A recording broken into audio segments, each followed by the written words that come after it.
All right, the handful of topics we're going to discuss in this chapter are going to be respiration, breathing difficulty, respiratory conditions, the prescribed inhaler, and the small volume nebulizer. In this first section, we're going to talk about respirations. All right, respiratory anatomy and physiology. So it is to move air. The respiratory system changes pressure within that chest cavity. Remember that negative pressure is used to move air in and positive pressure is to move air out. So these changes in pressure are generated by contraction and relaxation of the respiratory system. So remember back on, I think it was chapter 6 or that anatomy and physiology chapter. So you want to make sure that you're familiar with the structures of the respiratory system, including the nose, the mouth, the oropharynx, nasopharynx, the epiglottis, trachea, cricoid cartilage, larynx, bronchi, lungs, alveoli, and what's the last one? Diaphragm. So you want to be familiar with those so you understand it. Here's the process of respiration. All right, so for inspiration, it is the active process. It uses accessory muscle contraction to increase the size of the chest cavity. Then you have the intercostal muscles and the diaphragm that contract. And then the diaphragm lowers, the ribs move upward and outward, and then air is pulled into the lungs. So remember that contraction of the chest muscles and diaphragm change pressures in the chest to actually enable that movement of air. All right, then expiration is the passive process, and that's where the rib muscles and diaphragm relax, the size of the chest cavity decreases, and the airflow goes out of the lungs. So the physiology of respirations is how oxygen and carbon dioxide are exchanged through that alveoli and capillaries of the lungs, through the capillaries, and then the cells and throughout the body. That exchange of oxygen and carbon dioxide, both in the lungs and in the body cells, is very critical to support life. So there are many things that can go wrong within the body that will alter this vital exchange. So primarily these are problems with the respiratory system or circulatory system. And remember, those were all described back in the principles of the pathophysiology section. So this chapter that we're currently on will further discuss the respiratory system as well as problems with breathing and their effects on the body. So problems with the circulatory system will be discussed greater, though, in that cardiac emergency chapter. So we're not just throwing you out there yet, but we will explain it, but it'll just come a little bit later in these chapters. So adequate breathing. The control of breathing occurs in our brain, and changing levels of carbon dioxide and oxygen and the pH of our blood and cerebrospinal fluid signal the medulla oblongata to stimulate that breathing. So then the impulses travel through the nervous system to the muscles of the breathing to constantly adapt the rate and volume of the breathing to constantly meet the needs of the body. So times of higher oxygen demand, such as during heavy exercise, stimulate that rapid breathing process and lower that demand. So then, such as while we're sleeping, that slower the rate is going to be. So adequate breathing is a constant balancing act and matches supply with demand. So breathing is obviously sufficient to life. So the signs are generally normal mental status and moving air when breathing. Okay, that's normal. The ability to speak, relatively normal without having to catch their breath. And then normal color and oxygen saturation is typically in that normal range. Another way of determining adequate breathing is by observing the rate, rhythm, and quality. So remember that the adults are 12 to 20 breaths per minute. It's 18 to 30 breaths per minute for the school-age child, 30 to 60 breaths per minute for the infant, and rhythms are usually regular, but breath sounds normally are present and equal as well. So inadequate breathing is the next one. So that is breathing that is not sufficient to support life. The signs are the rate is out of normal range. It's either too fast or slowing and irregular. It's the inability to speak and silent chest movement. All right, inadequate breathing. Signs, you're going to have low oxygen saturation despite supplemental oxygen. You're going to have agonal respirations, irregular rhythms, diminished or absent lung sounds, and poor tidal volume. So remember, inadequate breathing is breathing that is not sufficient to support life. An abnormality is a fast heart rate, irregular rhythm, poor air movement, and they are signs to point to inadequate breathing, essentially. All right, from a pediatric standpoint, remember that the structure of an infant's airway and child's airway differs from that of an adult. So in an infant and child, they're smaller and more easily obstructed. They're proportionately got larger tongues. They're softer, smaller, and more flexible with their trachea. It's less developed, and then the less rigid cricoid cartilage. There's a heavy dependence, though, on the diaphragm for respiration. So the assessment of breathing adequacy must be adjusted to account for the anatomical differences in these patients, in the kids and infants.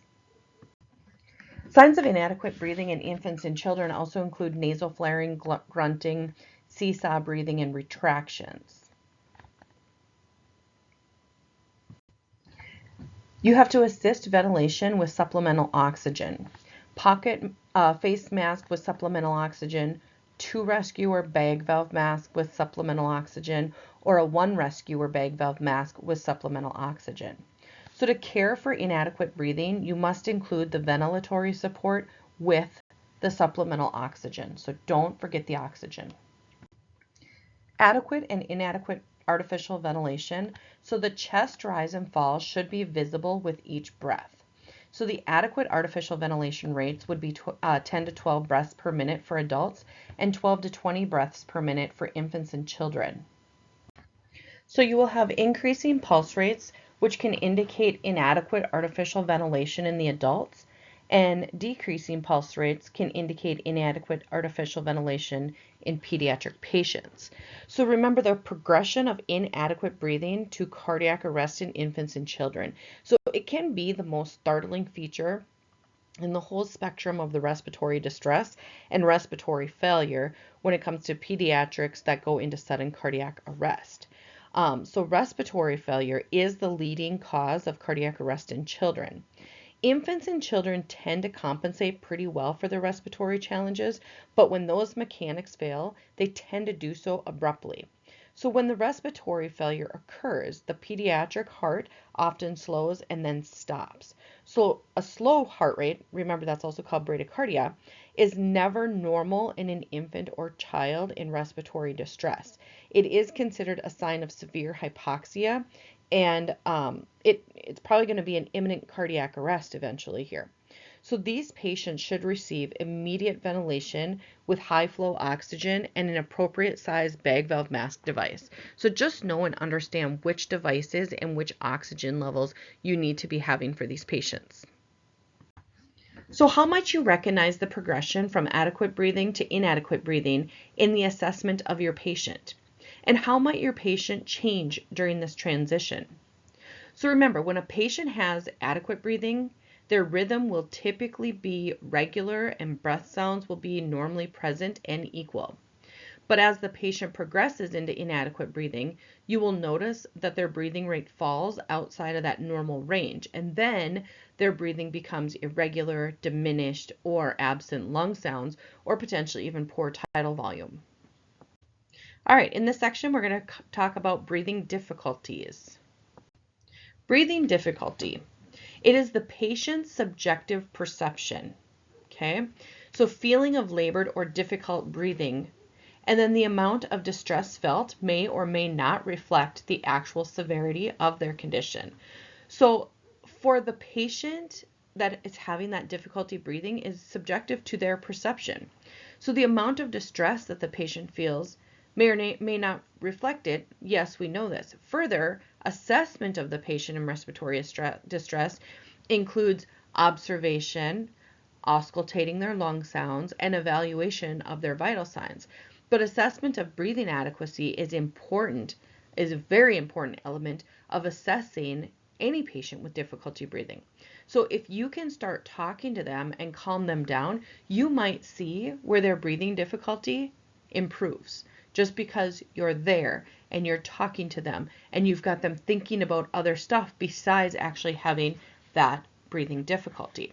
So at that point, that's when the patient thinks that they're having difficulty, but really maybe it's just anxiety or something. And to sit there with you and talk with you, they start to improve their breathing. So again, you want to assess to be sure that the patient meets the criteria for CPAP. So when asking them questions about difficulty breathing, you want to ask them the onset. When did the difficulty breathing begin? And then provocations. What were you doing when this came on? And then quality. Do you have a cough, or are you bringing anything up with it? Remember where I'm going with this? The OPQ, okay, you can see that OPQRST. Remember that's that memory aid that we can use to be helpful with gathering this information.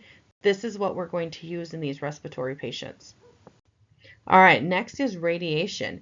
Do you have any pain or discomfort anywhere else in your body, or does it seem to spread to any other part of your body? Again, going back to the OPQRST.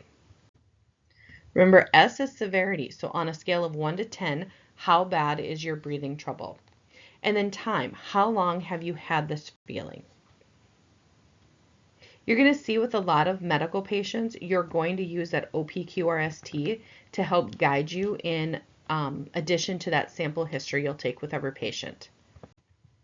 All right, then observing. So you want to observe the altered mental status, unusual anatomy, like the barrel-chested patients. Those are the ones that have the big chest. Then the patient's position. Are they in a tripod position? Are they sitting with their feet dangling and leaning forward? So you want to do further assessment of a patient in respiratory distress, which includes that observation of them, as well as auscultating and evaluation of their vital signs. You want to observe work of breathing. Check for retractions, use of accessory muscles, flared nostrils, pierced lips, and a number of words the patient can say without stopping. You also want to observe for pale cyanotic or flushed skin, pedal edema, sacral edema, oxygen saturation or SpO2, if there's any reading less than 95% on the pulse oximeter. Here's signs and symptoms of breathing difficulties. If you observe noisy breathing, if it's audible wheezing heard without using a stethoscope, gurgling, snoring, stridor, or even coughing. Auscultating. Lung sounds are on both sides during inspiration and expiration. So for breath sounds, you want on the upper and lower chest and the upper and lower back and at the mid-axillary line. You're going to reassess the patient's level of distress and vital signs. So when you're auscultating, you may have wheezes or may hear wheezes, which is a high-pitched sound that is created by air moving through those narrowed airway passages. Then you have crackles, which are fine crackling or bubbling sounds heard on inspiration and caused by fluid in the alveoli or by the opening of the closed alveoli. Rhonchi is the low-pitched sounds resembling snoring or rattling caused by secretions in the larger airways. And then stridor is that high-pitched upper airway sounds which indicate partial obstruction of the trachea or the larynx. You also want to evaluate vital sign changes, which may include increased or decreased pulse rate, changes in breathing rate, changes in breathing rhythm, and hypertension or hypotension. You want to assure that you have adequate ventilations. If the breathing is inadequate, begin artificial ventilation. If the breathing is adequate, you can use a non-rebreather mask at 15 liters per minute or a nasal cannula at 6 liters per minute. You want to use settings as defined in your protocols though. You want to place the patient in a position of comfort, administer the prescribed inhaler, and administer continuous positive airway pressure or a CPAP. Continuous positive airway pressure, or also known as a CPAP, is a form of a non-invasive positive pressure ventilation consisting of a mask and a means of blowing oxygen or air back into the mask. So as blowing oxygen or air continuously at a low pressure into the airway prevents the alveoli from collapsing, which can prevent fluid from entering the alveoli in pulmonary edema. Common uses of a CPAP include pulmonary edema, drowning, asthma and COPD, and respiratory failure in general. Contraindications are severely altered mental status, lack of normal spontaneous respiratory rate, inability to sit up, and hypotension or shock. Some more contraindications are nausea and vomiting, any chest trauma, if the patient happens to be in shock, an upper GI bleed or recent gastric surgery, and conditions preventing good mask seal. Side effects can be hypotension, a pneumothorax, increased risk of aspiration, and drying of the corneas. When you do put a CPAP on a patient, you want to explain the procedure to them and start with a low-level CPAP. So if you've never put a CPAP on, I highly recommend putting one on so you know what it's like, so that when you're explaining it to the patient, you know what they're experiencing. Again, you want to explain the device to the patient. The mask and snug seal may initially cause the patient to feel smothered and anxious, and so you want to take it step by step and be very cautious with how you're putting it on. You don't want to go from them never having a CPAP on to pushing it onto them, because you'll probably cause them more anxiety. You're then going to reassess the patient's mental status, vital signs, and dyspnea level frequently. You're going to raise the CPAP level if no relief is found within a few minutes. And again, like any other patient, you're going to reassess and monitor them. If the patient starts to deteriorate, you want to remove the CPAP and begin ventilating them with the bag valve mask device. Again, discontinuing CPAP and ventilate the patient if the breathing becomes inadequate. In this section, we're going to talk about respiratory conditions. Okay, the first one we're going to talk about is chronic obstructive pulmonary disease, which is also known as COPD.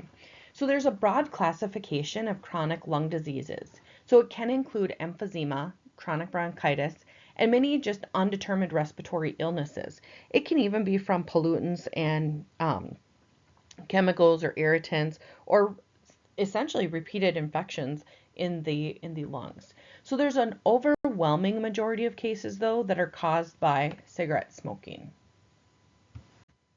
Okay, with chronic bronchitis, it's that bronchial lining that gets inflamed, and then excess mucus is produced. So cells in bronchioles that normally clear away mucus accumulations are unable to do so. Here's what chronic bronchitis and emphysema look like. So the chronic bronchitis and emphysema are chronic obstructive pulmonary diseases. So they are considered COPD. Remember, chronic bronchitis, emphysema, COPD. Emphysema is when that alveoli wall breaks down and the surface area for respiratory exchange is greatly reduced. So this is when the lungs start to lose elasticity. And this, you want to remember the elasticity with emphysema, because you will hear this in testing and even on your national registry. So emphysema goes with those lungs that lose the elasticity. It results in air laden with carbon dioxide being trapped in the lungs and reducing the effectiveness of normal breathing. Next is asthma, which is a chronic disease with episodic exacerbations. During an attack, the small bronchioles are narrowed, which is also called bronchoconstriction, and then mucus is then overproduced. So it results in small airway passages practically closing down and severely restricting that airflow. The airflow is mainly restricted in one direction. So in inhalation, it's expanding the lungs, exerts outward pull, and then increasing the diameter of the airway and allowing that air to flow into the lungs. Whereas exhalation is opposite occurs and the air becomes trapped in the lungs. So the problem with asthma isn't getting air in, it's actually getting air out.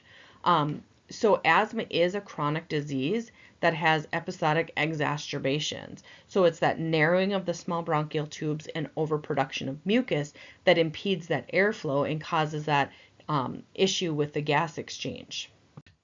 All right, the next one is pulmonary edema. So that is when that abnormal accumulation of fluid in the alveoli occurs.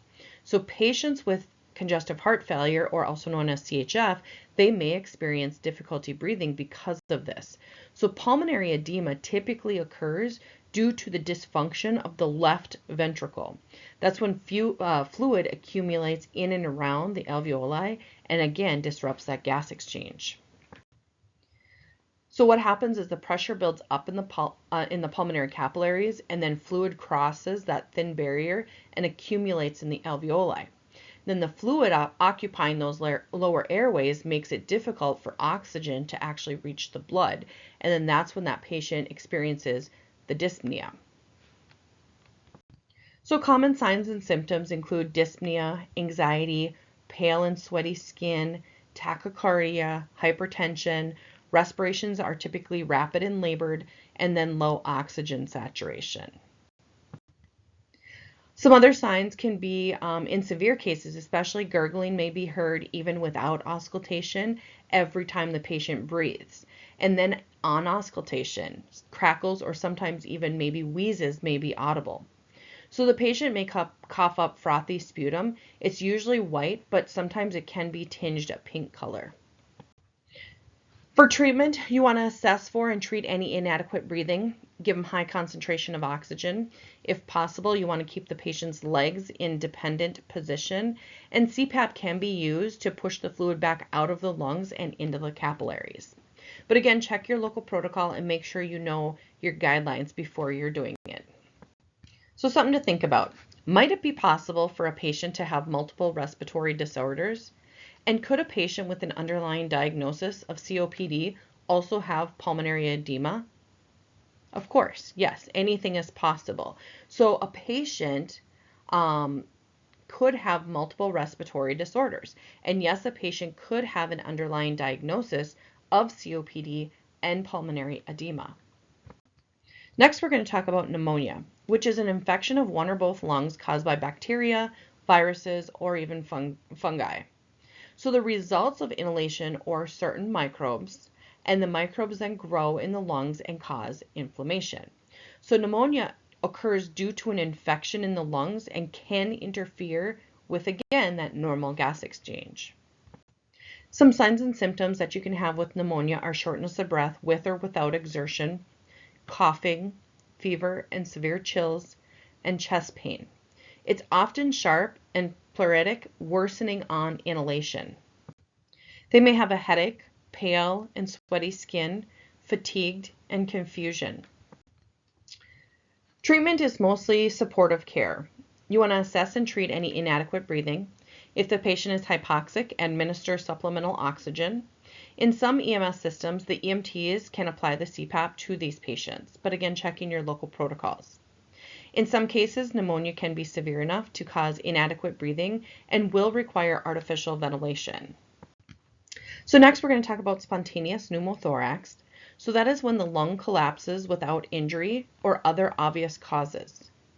The higher risk for this condition is patients with COPD and a history of smoking.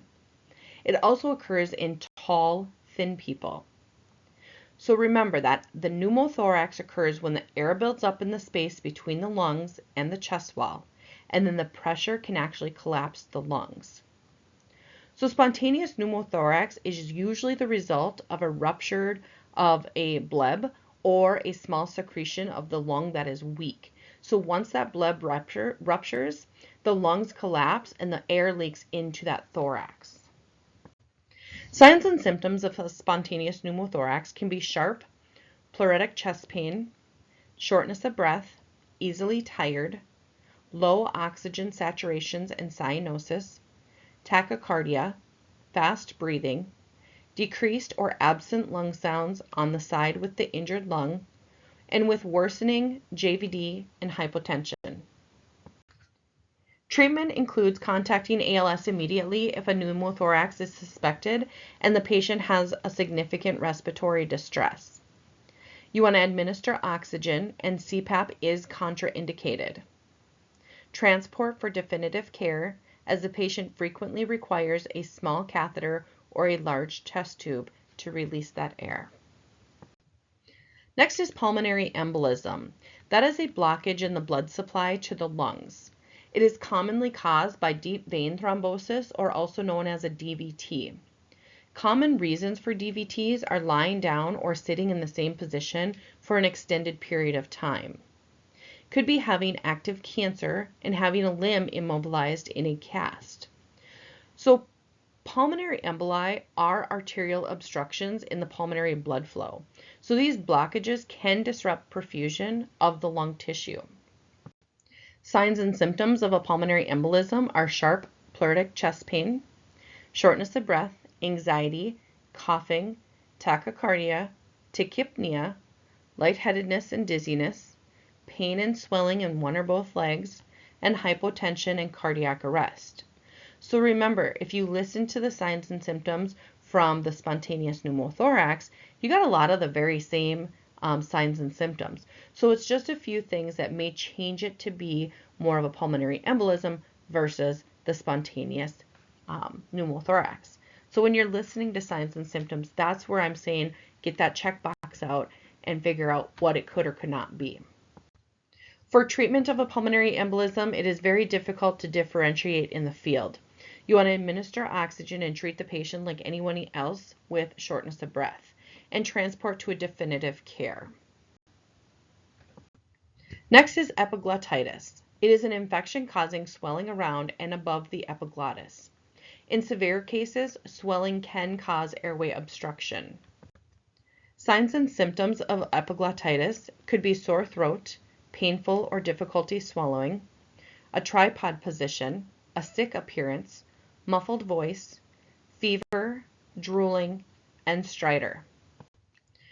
You want to keep the patient calm and comfortable and do not inspect the throat. Administer high concentration of oxygen if possible without alarming the patient and transport them immediately. Next one we'll talk about is croup. Croup is caused by a group of viral illnesses that result in inflammation of the larynx, the trachea, and the bronchi. Tissues in the airway, particularly the upper airway, become swollen and restrict the passage of air. Signs and symptoms of croup can be loud barking cough, a hoarse voice. Associated breathing difficulty typically resolves when the child is moved to an upright position. Inadequate breathing and indicates by signs of hypoxia, including cyanosis and altered mental status. And then signs of significant breathing difficulty on inspiratory stridor. To treat croup, if you see signs of inadequate breathing are present, you want to initiate artificial respiration and transport immediately. If the patient is in respiratory distress but is breathing adequately, you want to call the Advanced Life Support or ALS and initiate general transport. You want to consider supplemental oxygen if the patient is hypoxic and allow the patient to remain in a position of comfort. Next one is bronchiolitis. That is when the small airways become inflamed because of a viral infection. Most common causes is the respiratory syncytial virus or RSV. Signs and symptoms of bronchiolitis commonly are associated with the other cold-like symptoms such as runny nose, fever, and general illness. Symptoms typically progress over a few days and worsen to include respiratory distress. Common for multiple children in the house to be sick with the similar symptoms, and it can cause significant respiratory distress and progress into inadequate breathing. Treatment includes artificial ventilation if it's necessary. If the patient is hypoxic or shows signs of hypoxia, you want to treat with supplemental oxygen. Consider using a bulb syringe to suction the nose if it is obstructed by any mucus, and clearing the nose if an infant can significantly improve minute ventilation. Cystic fibrosis. It is a genetic disease typically appearing in childhood. It causes thick, sticky mucus accumulating in the lungs and the digestive system. Mucus can cause life-threatening lung infections and serious digestion problems. Signs and symptoms of cystic fibrosis can include coughing with large amounts of mucus, fatigue, frequent occurrence of pneumonia, abdominal pain and distension, coughing up blood, nausea, and weight loss. For treatment, the patient or caregiver is often the best resource for the baseline assessment of the patient. The patient or caregivers can often guide their treatment. Next is viral respiratory infections. It is an infection of the respiratory tract. It's common in adults, affecting more than 17 billion people each year. Signs and symptoms of viral respiratory infections. It often starts with sore or scratchy throat with sneezing, running nose, and fatigue. Causes fever and chills. Infection can spread into the lungs, causing shortness of breath. Cough can be persistent and may produce yellow or greenish sputum. So for viral respiratory infections, some supportive treatment can be supplemental oxygen for hypoxia and bronchodilators for wheezing. Infection is viral and cannot be helped by antibiotics, so good hygiene can prevent viral respiratory infections. In this section, we're going to talk about the prescribed inhaler. With the prescribed inhaler, it is a metered dosed inhaler. It provides a metered, exactly measured inhaled dose of the medication. It's most commonly prescribed for conditions causing bronchoconstriction. So remember, the metered dose inhaler gets its name from the fact that each activation provides a measured dose of medication. So a metered dose inhaler is typically prescribed for patients with respiratory problems that cause that bronchoconstriction. Here's an example of a prescribed inhaler. Before administering an inhaler, you want to ensure that it is the right patient, right time, right medication, right dose, and right route. You also want to check the expiration date and shake the inhaler vigorously. You want to be sure that the patient is alert enough to use that inhaler, and use a space device if the patient has one. You always need to make sure that you have the right, the 5 rights: the right patient, the right time, the right medication, right dose, right route. Know these because these will also be on your tests. Here is the spacer between the inhaler and the patient that makes the timing during the inhaler use less critical. To administer the inhaler, have the patient exhale deeply, have the patient put lips around the opening, press the inhaler to activate the spray as the patient inhales deeply, and make sure the patient holds the breath as long as possible so that medication can be absorbed. Remember, following the appropriate steps for administration of a metered dose inhaler will optimize that delivery of that inhaled medication. In this section, we're going to talk about the small volume nebulizer. The small volume nebulizer. So it's medications used in a metered dose inhaler can also be administered by a small volume nebulizer, also known as an SVN. So when nebulizing, you're running oxygen or air through a liquid medication, and then the patient breathes vapors that are created. So remember, many medications administered in a metered dose inhaler also can be administered through a small volume nebulizer. So nebulization involves running oxygen or air through a liquid medication to create those vapors that the patient can actually inhale. It produces continuous flow of aerolized medication that can be taken in during multiple breaths over several minutes. So it gives patients greater exposure to that medication. So remember that a nebulizer produces a continuous flow of aerosolized medications that can actually be taken in during multiple breaths over multiple minutes. And then not all systems allow EMTs to use the small volume nebulizer. So again, always checking back on your local protocols to be sure that you're able to do that. In this picture, you want to have that patient seal the lips around the mouthpiece and breathe deeply, and then hold the breath for 2 to 3 seconds if possible. Then continue until the medication is gone from the chamber. Remember, you always want to follow the appropriate steps for administration of the metered dose inhaler that will actually optimize the delivery of that inhalation or that inhaled medication. Right, time for chapter review. Respiratory emergencies are common complaints for EMTs. It is important to understand the anatomy, physiology, pathophysiology, assessment, and care for patients experiencing these emergencies. Patients with respiratory complaints, which are closely related to cardiac complaints, may exhibit inadequate breathing. Rapid respirations indicate serious conditions including hypoxia, cardiac and respiratory problems, and shock. Very slow and shallow respirations are often the endpoint of a serious condition and are a precursor to death. The history usually provides significant information about the patient's condition.